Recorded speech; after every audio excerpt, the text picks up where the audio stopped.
Cette terre, qui s'étend jusqu'à l'horizon des montagnes, n'est pas un continent. C'est une île. À l'aube des temps géologiques, il y a 150 millions d'années, le Gondwana, supercontinent regroupant l'Afrique, l'Amérique et l'Antarctique, commence à se disloquer. Madagascar se détache alors de l'Afrique et se met à dériver sur les eaux turquoises de l'océan Indien. Ce n'est qu'il y a environ 2000 ans que les premiers hommes, des Indonésiens, profitant des vents de mousson, arrivent à bord de leur pirogue à balancier jusqu'au rivage de Madagascar. Au fil des siècles, l'identité malgache se dessine et s'enrichit de l'apport des navigateurs arabes ou indiens. Dans le sillage des boutres et des pirogues venues de Mascate, de Zanzibar ou de Bombay, nous allons à bord du Ponant explorer à notre tour les chemins de la mer qui mènent à Madagascar.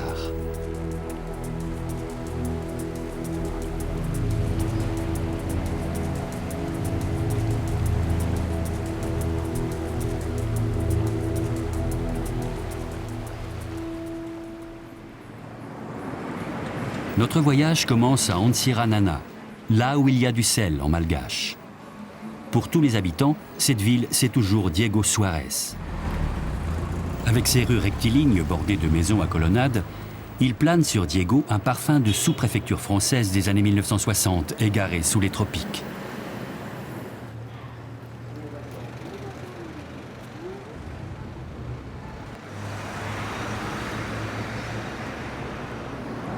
La ville doit son nom à deux navigateurs, Diogo Dias et Fernando Soares, qui la découvrent alors qu'ils font route vers les colonies portugaises des Indes.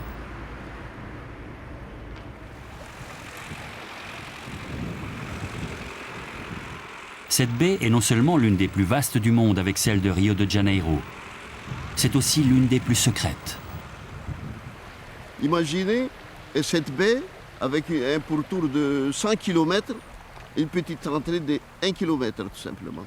C'est pour cela que d'ailleurs le nom de Antumbuku, c'est-à-dire un trou dans la terre avec une petite entrée comme ça. Donc de l'extérieur, on ne voit rien. Il faut que vous vous approchez, vous entrez dans la passe, c'est à ce moment-là que vous voyez la baie. Jusqu'au XVIIIe siècle, cette baie va devenir un repère pour les pirates qui attaquent les navires français et anglais de retour des Indes. Avec la fin du XIXe siècle et la colonisation française, Diego Suarez devient un port important ouvert sur l'océan Indien, où les Comoriens, les Indo-Pakistanais, les Yéménites, les Somaliens et les Chinois viennent se mêler au peuple Sakalav et Antan Karana. De cette époque, Diego a hérité une population cosmopolite, une mosaïque de couleurs, de races et de religions.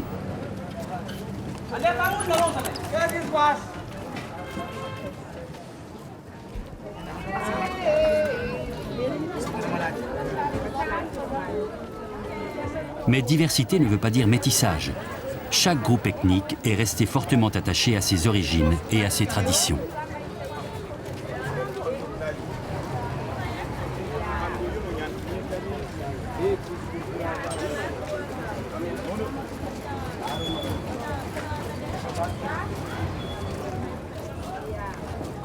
Dans ces conditions, qui sont aujourd'hui véritablement les Malgaches? Parce que maintenant, c'est difficile à déterminer. On est arrivé à une conclusion. Ceux qui habitent à Madagascar sont des Malgaches. Mais je vais vous dire quelque chose. J'étais français. J'avais la carte d'identité française. Et quand l'indépendance arrive, je faisais mes études en France, tout ça là, donc je pouvais rester en France. Mais j'aimais être malgache. Je suis revenu à Madagascar, j'ai changé la carte d'identité française contre ma carte d'identité malgache. Mais tout en gardant toujours mon nom, Kassam Ali. Tous les malgaches sont comme ça. Nous voulons être malgaches. Parce que Dieu nous a menés sur un pays merveilleux. À moins de 100 km de Diego Suarez, la réserve d'Ankarana traduit toute la beauté et le mystère de la terre malgache. Cette forêt d'éperons calcaires sculptés par la pluie il y a 5 millions d'années, ce sont les Tsingi.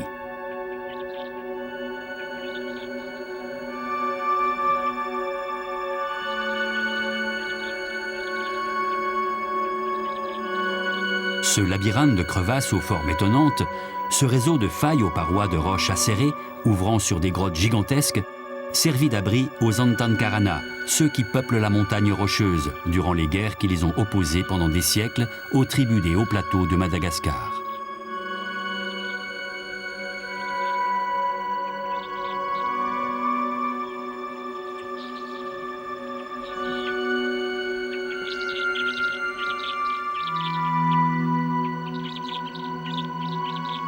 En dehors des Tsingi, la réserve de Lankarana abrite un autre mystère de la nature malgache, les Lémuriens.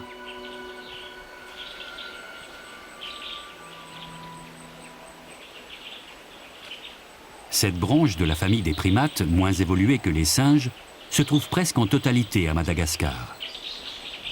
Les Lémuriens n'auraient pas dérivé en même temps que la Grande Île au moment de sa séparation d'avec le Gondwana.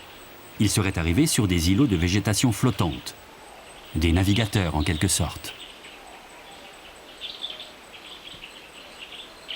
Mais comment les Lémuriens ont-ils interdit l'accès de leur territoire aux singes, qui sont totalement absents de Madagascar? C'est là encore un autre mystère.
Au matin, le Ponant a largué les amarres.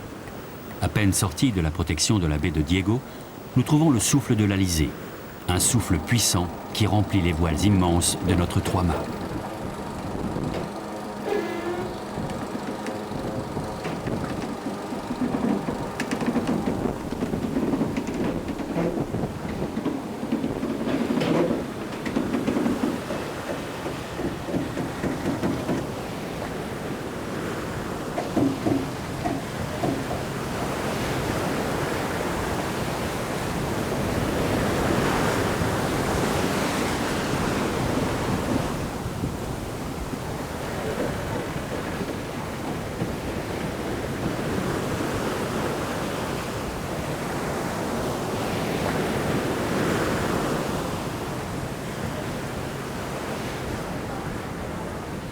Parfait. Que du bonheur, du soleil et de la voile. Quelle vitesse? 13 nœuds. Il y a le temps idéal pour faire de la voile. Ça l'appuie bien.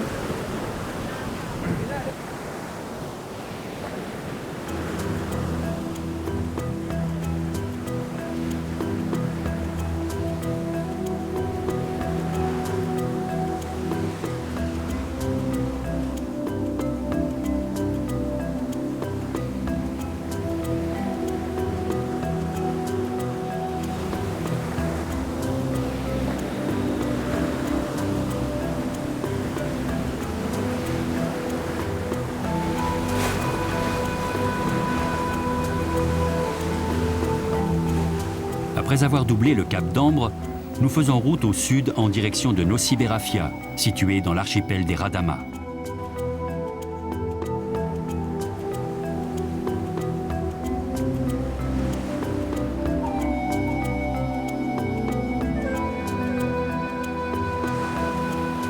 Nous débarquons sur une longue plage balayée par le ressac.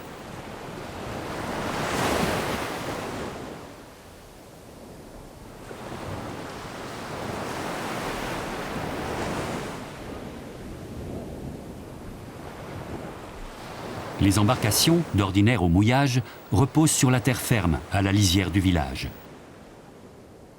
Bien que la mer ne soit pas très agitée, pour les pêcheurs de Nociberafia, les conditions ne sont pas favorables.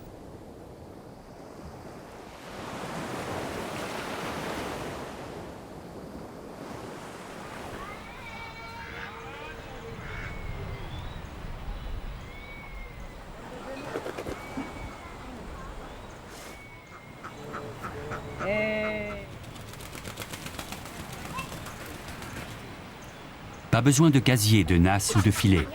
Il suffit que les fonds marins soient bien clairs et les pêcheurs plongent pour ramasser des concombres de mer.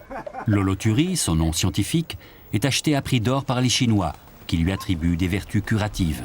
Quand on va pêcher le concombre de mer, on en ramène beaucoup.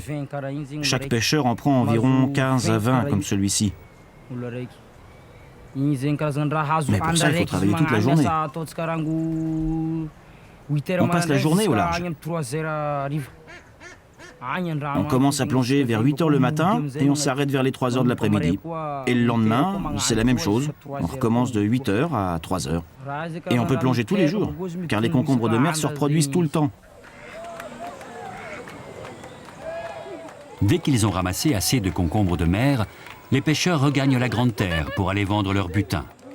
Le concombre est menacé de disparition, comme c'est déjà le cas en mer de Chine. Mais bien que réglementée, la pêche sauvage se poursuit. Pour les Malgaches, ce n'est qu'un moyen de gagner leur vie.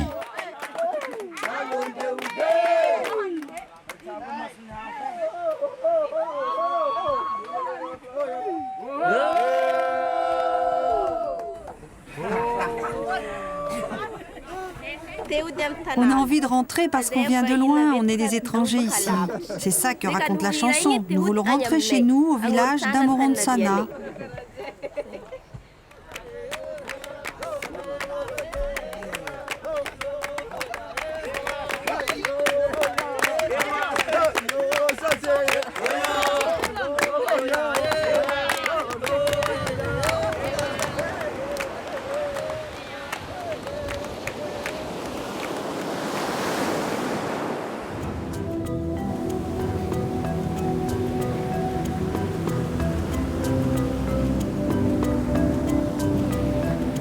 Alors que nous quittons Nociberafia et faisons route au sud, un gros coup de vent s'abat sur le Ponant.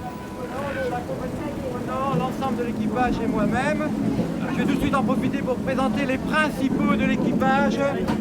Votre directrice de croisière, Géraldine. Votre directeur d'hôtellerie.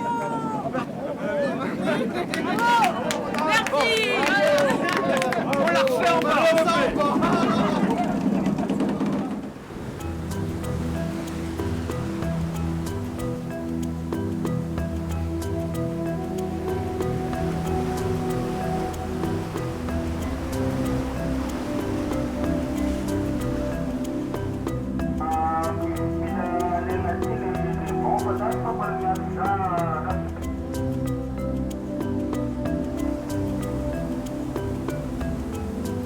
Au matin, nous approchons de Majinga, l'escale la plus au sud de notre voyage.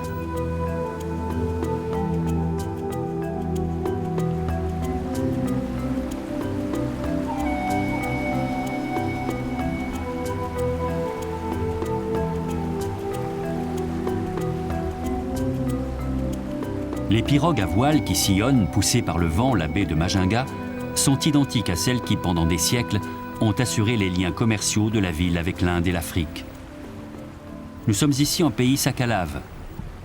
Les Sakalaves sont l'un des 18 peuples malgaches, métissés au fil des siècles avec des Africains de l'Est et des Yéménites. Ceci explique que Majinga soit la plus musulmane des villes du pays.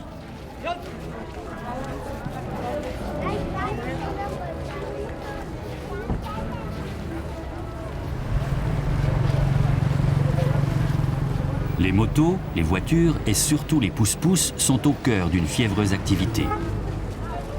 Introduits au début du XXe siècle par les Chinois venus travailler à la construction de la ligne de chemin de fer, les pousse-pousse sont aujourd'hui plus de 3000 à se faufiler au milieu du trafic.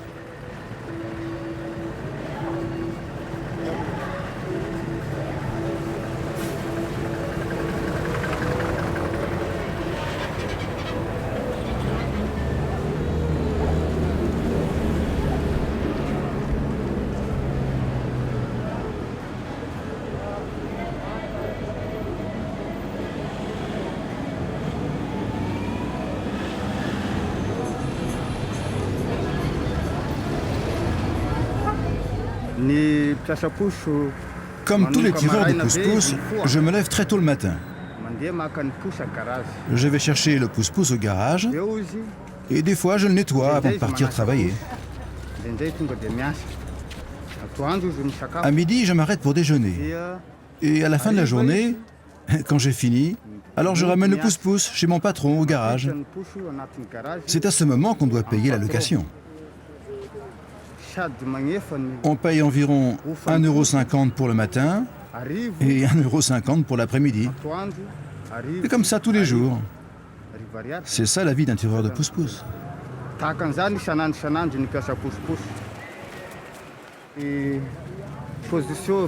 Il n'y a pas de position particulière pour conduire un pousse-pousse. Il n'y a pas de technique. Par contre, l'important, c'est que les pousse-pousse soient bien réglés. Il faut que tous les boulons soient bien serrés et les pneus bien gonflés. On doit le contrôler tous les jours avant de partir travailler. Il faut aussi que les clients soient bien assis, qu'ils aient une position bien stable. Ils ne doivent pas tanguer, parce qu'alors là, ça devient dur à contrôler. Tireur de pousse-pousse, c'est un travail très fatigant. Ça demande de la sueur et encore de la sueur.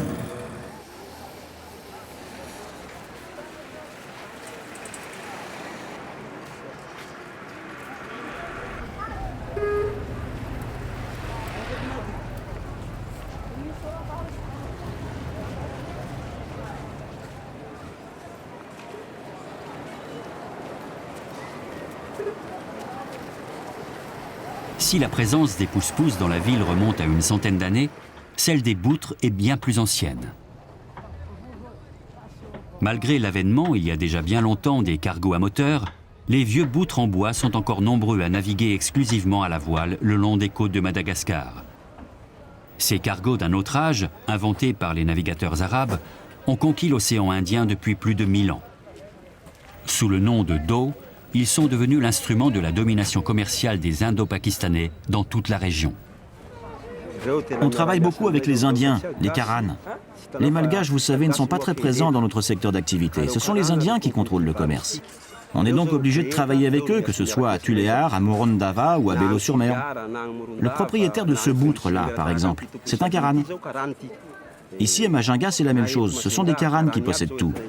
Des Malgaches dans le commerce, il n'y en a vraiment pas beaucoup.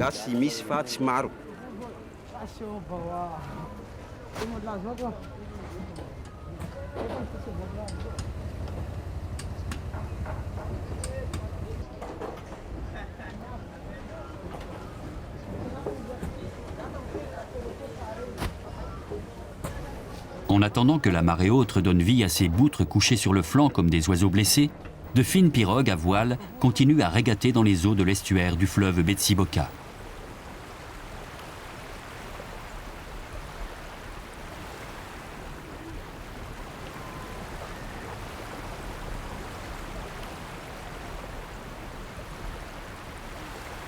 En les suivant, nous pénétrons au bout de quelques kilomètres dans un autre monde, irrigué par les eaux d'un fleuve couleur sang.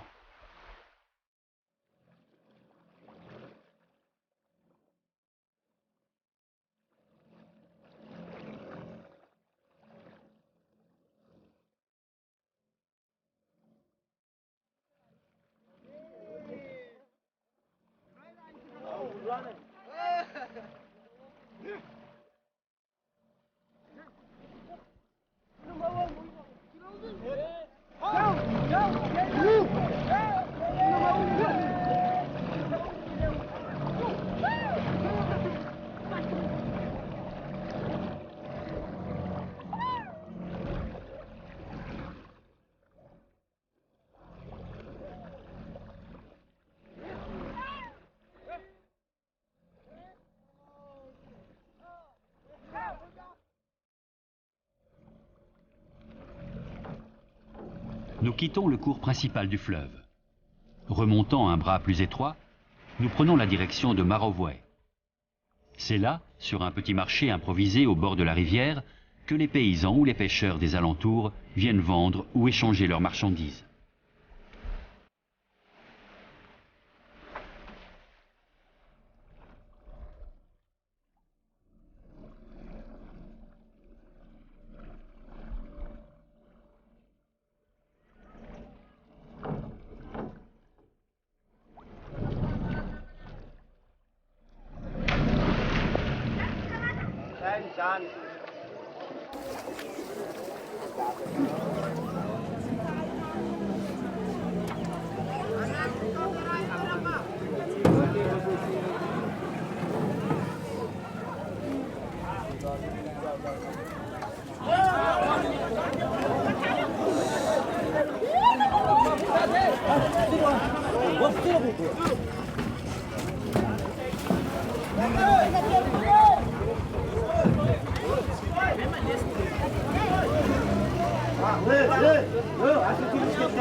Les gens viennent ici pour acheter des produits de première nécessité.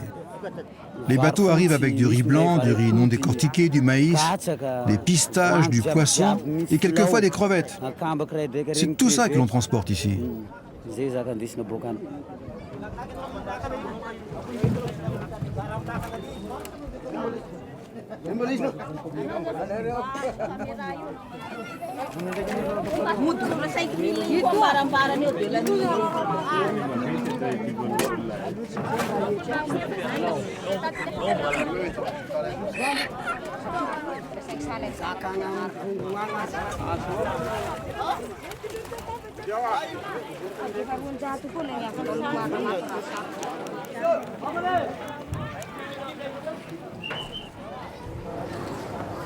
Ancienne capitale du royaume Sakalav, Marovoy était au centre d'une région agricole très riche.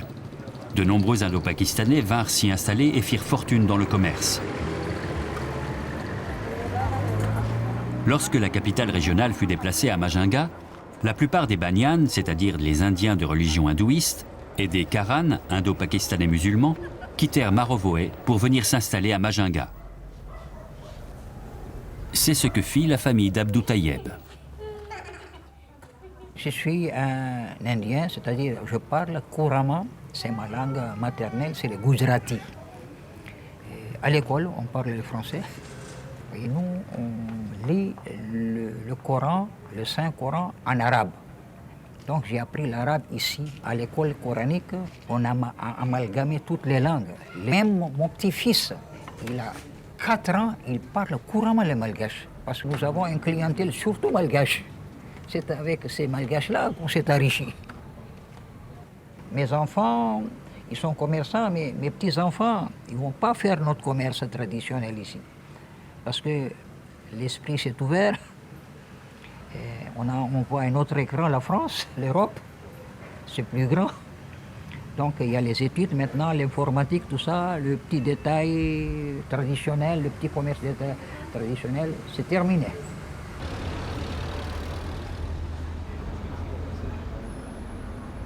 La journée s'achève. Les derniers rayons du soleil se posent sur le baobab géant. Plusieurs fois centenaire, il est le témoin vivant de l'histoire de Majunga et de sa vitalité.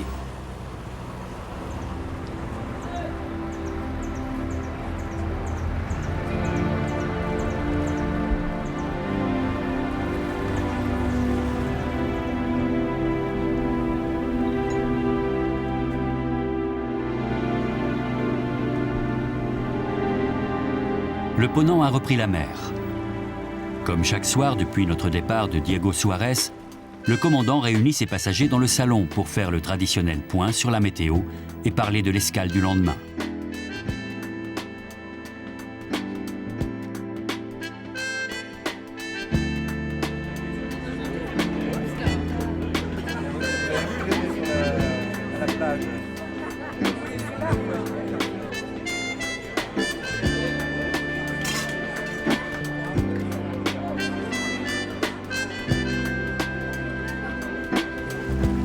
Au départ de Majunga, nous avons changé de cap. Toute voile dehors, nous faisons route vers le nord, en direction de Nossi Iranja, une petite île paradisiaque proche de Nossi Bé.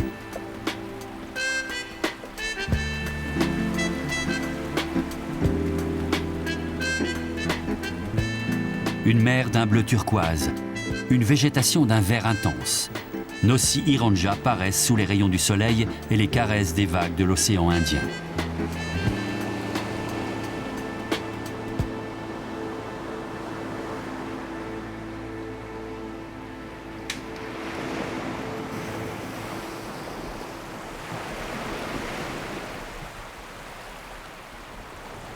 rien ne semble troubler cette harmonie.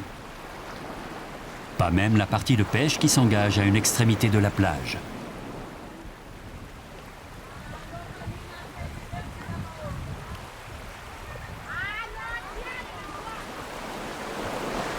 À quelques mètres à peine du rivage, les jeunes pêcheurs ont jeté leurs filets. Formant un cercle, ils s'avancent bruyamment pour effrayer le poisson et le pousser vers le piège qui se referme peu à peu.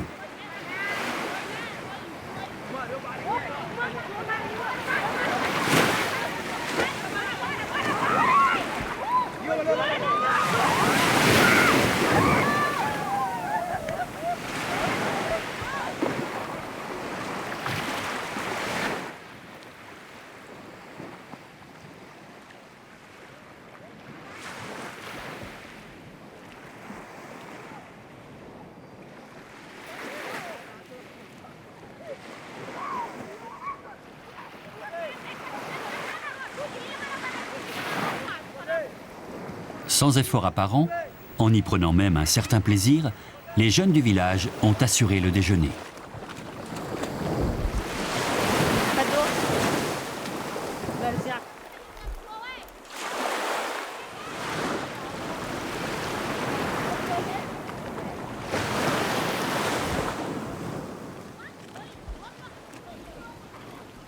Une nature généreuse, des jeunes apparemment heureux de vivre ensemble. Le portrait semble trop parfait pour être vrai, comme nous le confirme pourtant Gilbert, le fils du chef du village.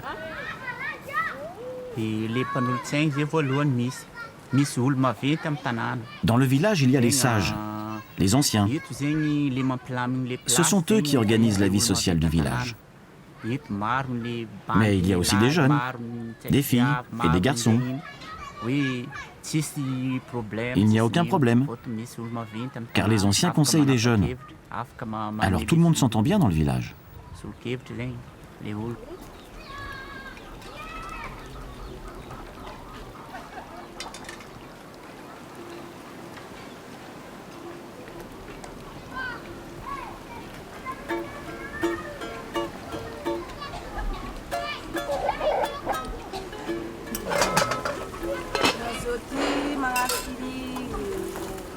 Dans ce village où tout le monde semble se contenter du plaisir de vivre ensemble, il y a même un artiste. Janvier, c'est son nom puisqu'il est né au mois de janvier, est musicien et passe ses journées à chanter dans les allées du village.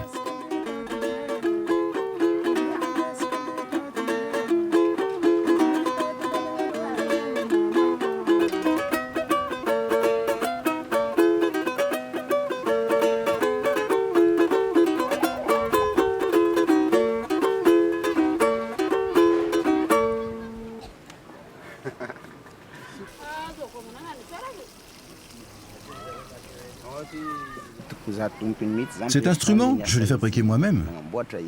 J'ai mis les cordes et j'ai fabriqué la caisse. En ce qui concerne les chansons, je joue des salégui, des antossi, quelquefois des airs de Dombolo. Je joue un peu de tout. J'aimerais bien vivre de la musique, devenir un jour un vrai professionnel.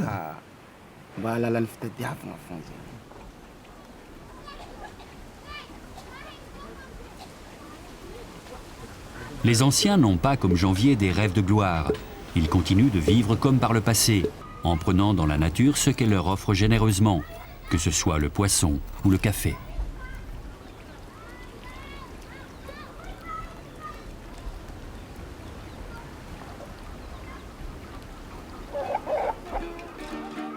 Mais les jeunes, eux, rêvent d'une autre vie.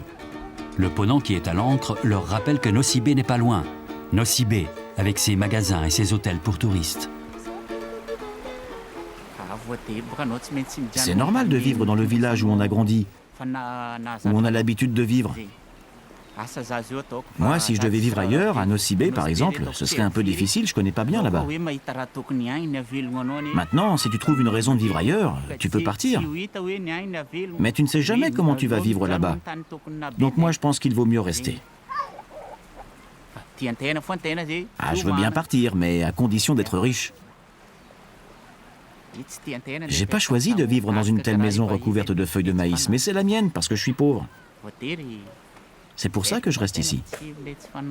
Mais si un jour je deviens riche, peut-être que je partirai. Je suis même prêt à aller à l'étranger. Mais en attendant, comme j'ai pas d'argent, je reste au village.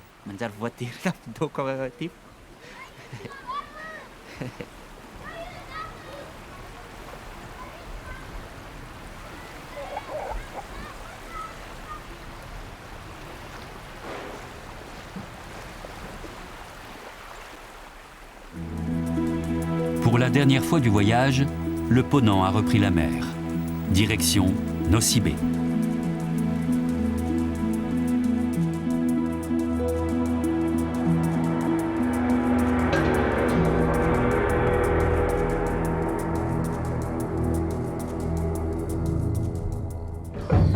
Quand nous jetons l'ancre devant Nosy Be, le vent n'a pas encore balayé les nuages qui s'accrochent au sommet de l'île.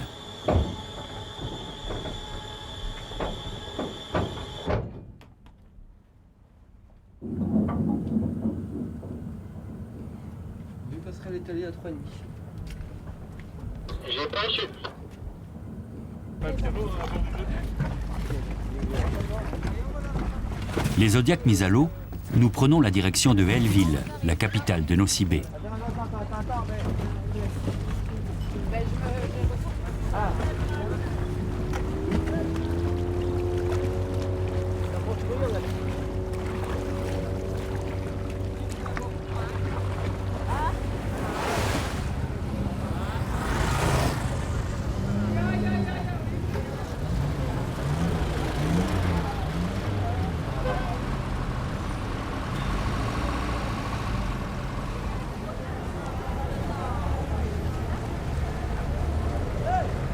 Depuis plusieurs dizaines d'années, Nosy Be est devenue l'une des destinations touristiques les plus courues de l'océan Indien.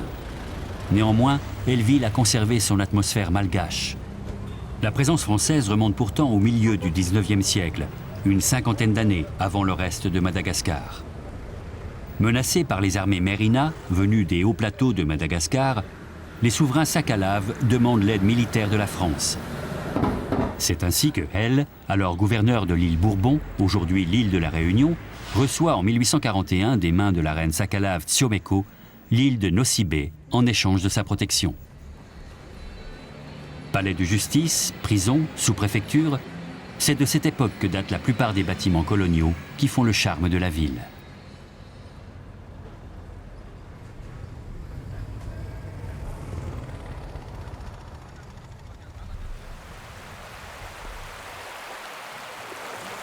Quand les Français arrivent à Nosy Be, les commerçants indiens et arabes prospèrent déjà dans l'une des baies les mieux protégées de l'île. Ils y ont établi un comptoir appelé Ambanoro Marodoka, littéralement là où il y a beaucoup de boutiques.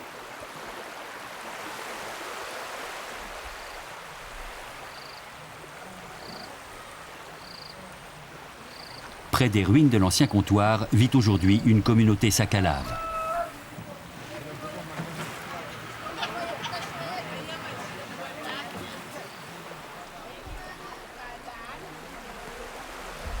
Maolidi, 89 ans, a passé sa vie à naviguer à travers l'océan Indien avant de revenir finir ses jours à Ambanoro.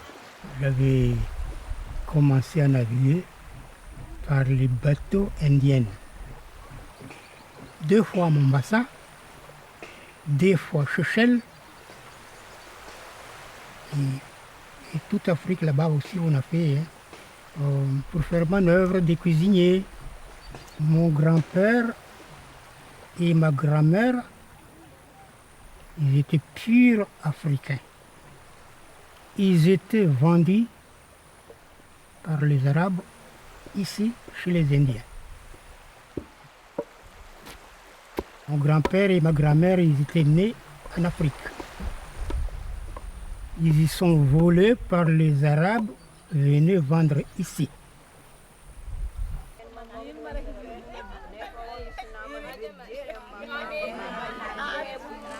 Comme chaque jour, pendant que les hommes sont à la pêche, les femmes du village se réunissent pour bavarder et surtout pour se maquiller le visage, un rituel probablement hérité de leurs ancêtres africains.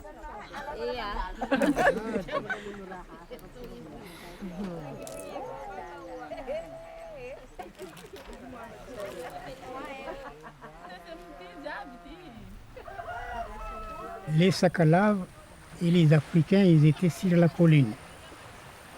Commence là jusqu'à là-bas au fond, là-bas. En bas, ici, les Arabes et les Indiens.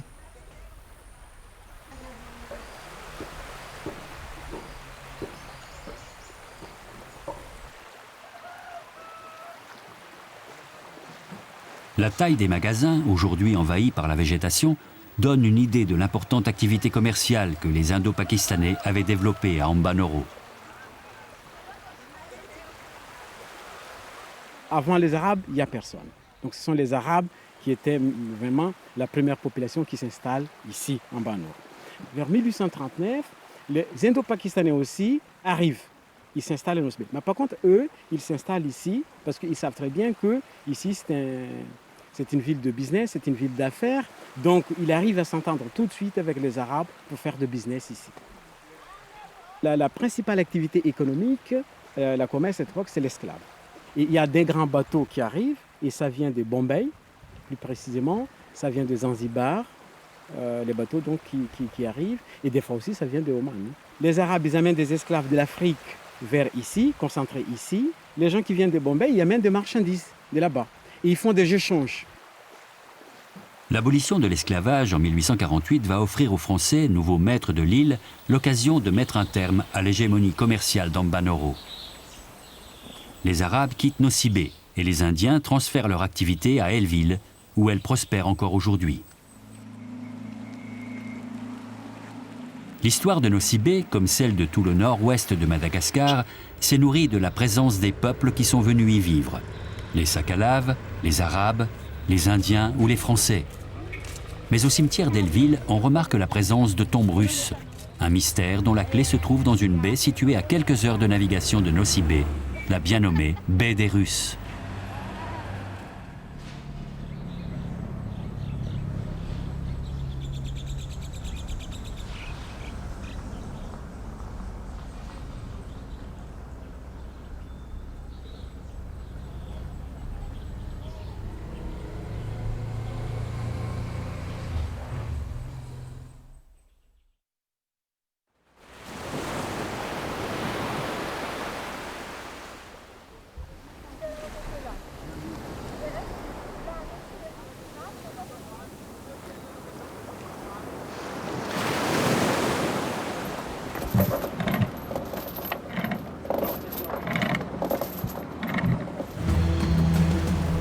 Au matin, nous embarquons à bord d'un boutre et mettons le cap sur la baie des Russes.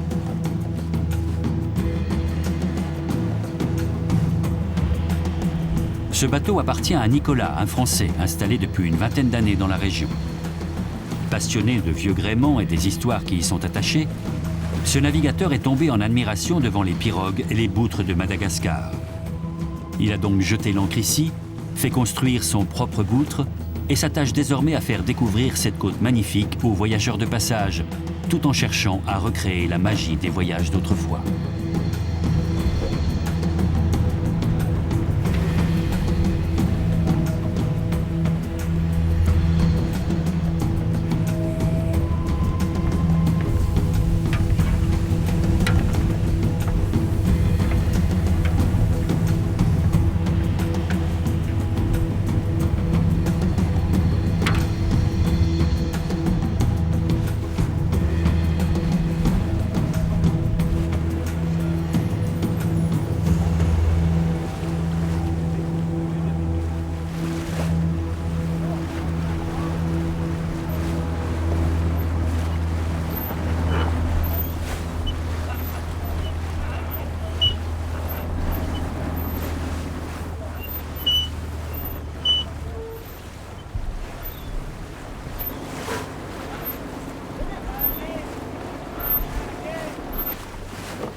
Ce sont des bateaux de marchandises qui sont directement tirés des conquêtes arabes et des circuits commerciaux arabes du nord de l'océan Indien.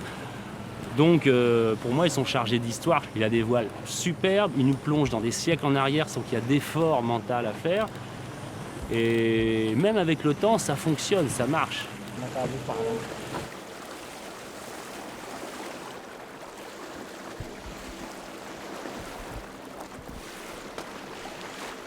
Quand on a l'occasion de voir ça à l'aube d'un matin, ces grosses voiles, le coquillage dans lequel il souffle, toute cette atmosphère de chargement et de sérénité en même temps, parce que c'est des cargos à voile, il y a toute cette espèce de sérénité de la grosse caravane qui fait quelque chose. Je me suis dit, faire des voyages avec ça, ça doit bien porter les rêves.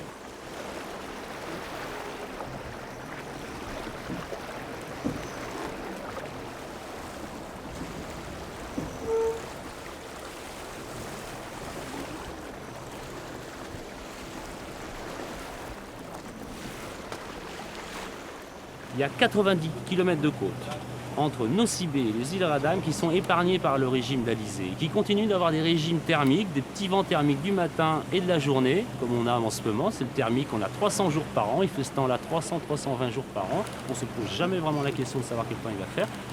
Et ça, depuis la nuit des temps, il y a des marins, après des mois de mer et de galère, qui ont remarqué que d'un seul coup, c'était fabuleux. La côte a dessiné une série de lieux exceptionnels qui s'enchaînent les uns dans les autres dans des styles différents. Et tout ça, c'est des bonnes cachettes. C'était extraordinaire pour les marchands d'esclaves, les trafiquants, tout le monde.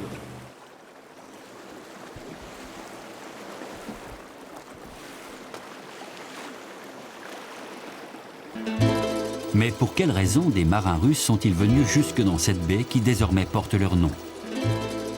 L'histoire commence au mois de février 1904, quand la guerre éclate entre la Russie et le Japon. La flotte de la Baltique part rejoindre la flotte du Pacifique.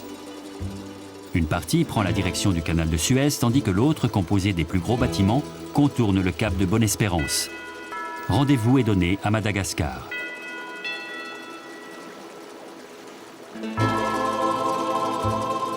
Quand après plusieurs mois d'attente, la flotte à nouveau réunie reprend la mer, la guerre est déjà perdue.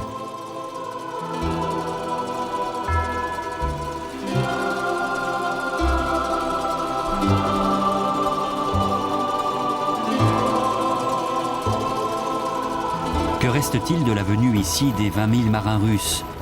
Quelques épaves au fond de l'eau? Des malgaches aux yeux bleus? Sur le rivage où ne subsiste pas la moindre trace, seul plane le souvenir d'une incroyable aventure maritime.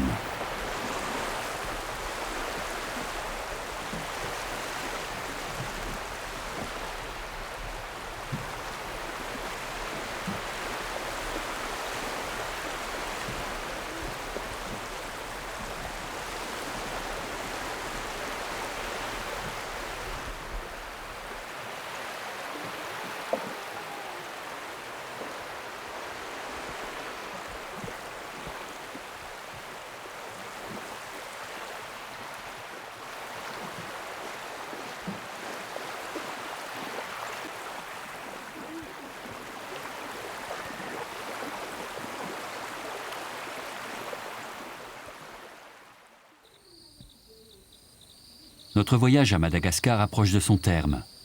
Comme nous l'avons fait à notre arrivée à Diego Suarez, il est temps pour nous de tourner notre regard vers l'intérieur de l'île. Sur les collines pousse l'ilang-ilang, une plante originaire de Malaisie qui fait aujourd'hui la fortune de Nosy-Be. Les ilang-ilang sont taillés régulièrement pour qu'ils ne prennent pas trop de hauteur afin de faciliter la cueillette.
Une fois par jour, les fleurs sont apportées à la distillerie. Dans de vieux alambics en cuivre chauffés au charbon, on extrait l'huile essentielle qui servira à la fabrication des parfums les plus célèbres du monde.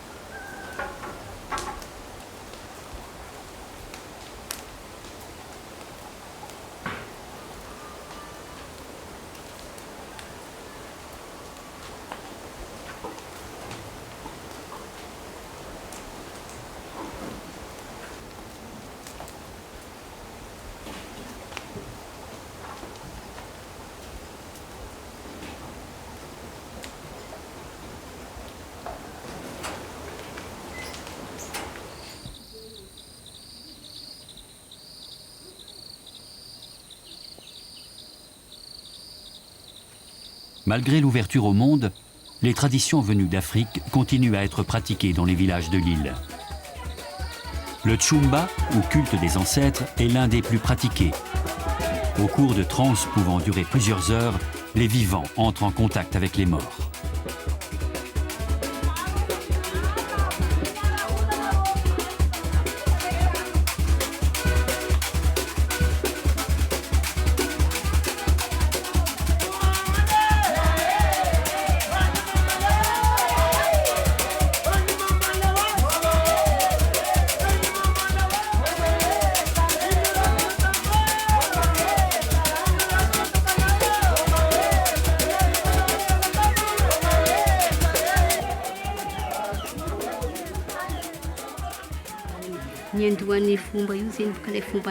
Ce culte existe depuis très longtemps. C'est le culte des ancêtres, des anciens. Quand les anciens meurent, leur esprit s'introduit en nous. Les anciens vivent en nous. Ils s'introduisent chez tous les vivants. D'une certaine façon, ce sont les anciens qui gouvernent les vivants. Ce sont eux qui nous dirigent.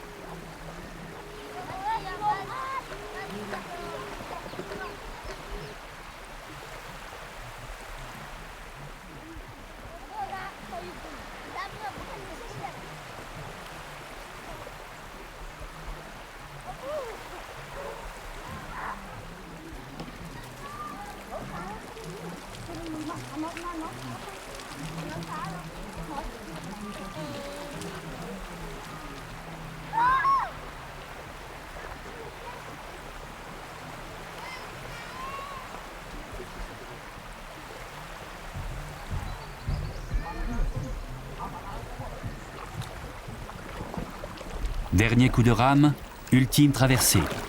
Nous prenons la direction de la réserve de Lokobe.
C'est là, au milieu de cette forêt primaire, que vivent les Lémuriens. Véritables habitants de Madagascar, Ils ont été les témoins de l'arrivée des premiers navigateurs venus d'Indonésie et de tous ceux qui les ont rejoints pour forger le peuple malgache.